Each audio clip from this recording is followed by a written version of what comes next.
Hello everyone, అందరికీ నమస్కారం. Welcome to our channel. Space X మరియు టెస్లా కంపెనీల సీఈఓ ఎలాన్ మస్క్ గురించి మన అందరికీ తెలుసు. ఆయన రీసెంట్గా ట్విట్టర్లో ఒక ట్వీట్ చేశారు. అది ఏమనంటే, టెస్లా కంపెనీ యొక్క షేర్ ప్రైస్ చాలా ఎక్కువగా ఉంది అని. 33 మిలియన్ ఫాలోవర్స్ ఉన్న ఎలాన్ మస్క్ అలా ట్వీట్ చేసిన వెంటనే టెస్లా కంపెనీ షేర్ ప్రైస్ చాలా వేగంగా పడిపోయింది.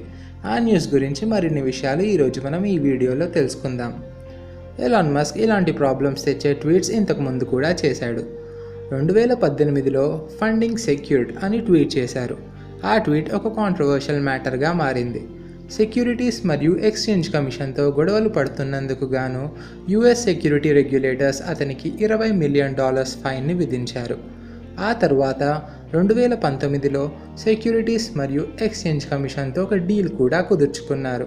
అది ఏమనంటే, కాంట్రవర్సీ టాపిక్స్ని ఏ సోషల్ మీడియాలో అయినా అవాయిడ్ చేస్తాను, అలాంటి వాటి గురించి స్టేట్మెంట్స్ కూడా ఇవ్వను అని. ఈసారి ఎలాన్ మస్క్ మళ్ళీ వివాదంలో చిక్కుకున్నారు.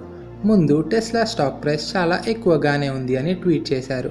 దాని తర్వాత షేర్ వాల్యూ పడిపోవడం స్టార్ట్ అయింది. ఆ తర్వాత జనాల ఫ్రీడమ్ తిరిగి ఇచ్చేయండి అని ఇంకో ట్వీట్ చేశారు. ఇది క్వారంటైన్ని క్రిటిసైజ్ చేస్తూ ఉండడం గమనార్హం. ఆ ట్వీట్ తర్వాత టెస్లా కంపెనీ షేర్ వాల్యూ ఇంకా ఎక్కువగా పడిపోవడం స్టార్ట్ అయింది. ఒక కంపెనీ తన షేర్స్ ఎక్కువగా ఉన్నాయని షేర్ హోల్డర్స్కి కన్వే చేయాలి అనుకుంటే అప్పుడు ఫ్యాక్ట్స్ మరియు రిస్క్ ఫ్యాక్టర్ వాళ్ళ ముందు ఉంచితే సరిపోతుంది, అంతేకాని ఇలాగ చేయకూడదు అని కొంతమంది భావిస్తున్నారు. ఎలాన్ మస్క్ కంపెనీ షేర్స్ యొక్క క్లియర్ ఎగ్జామినేషన్ చేయకుండా ఆ ట్వీట్ని పెట్టి ఉంటే లీగల్గా ప్రాబ్లమ్స్ ఫేస్ చేయాల్సి వస్తుంది. ఆల్రెడీ ఆయన ఇంతకు ముందు చేసిన ట్వీట్స్కి SEC సెక్యూరిటీస్ మరియు ఎక్స్చేంజ్ కమిషన్ అతన్ని అబ్జర్వ్ చేస్తుంది అని ఇంకొంతమంది వాదిస్తున్నారు. దీని ప్రభావం టెస్లా కంపెనీ యొక్క బోర్డ్ ఆఫ్ డైరెక్టర్స్ మీద కూడా ఉంటుంది. వాళ్ళు తమ సీఈఓని కంట్రోల్ చేయకపోతే కార్పొరేట్ కల్చర్ని సరిగ్గా ఫాలో అవ్వట్లేదు అని అర్థం. కంపెనీ కూడా ఫ్యూచర్లో ప్రాబ్లమ్స్ ఫేస్ చేయాల్సి వస్తుందని నిపుణుల ఉద్దేశం. ప్రస్తుతం చూస్తే టెస్లా కంపెనీ షేర్స్ 10% పైగా పడిపోయింది. మొత్తంగా చూస్తే కంపెనీ షేర్స్ అన్నిటి విలువ $14 బిలియన్ పడిపోయాయి.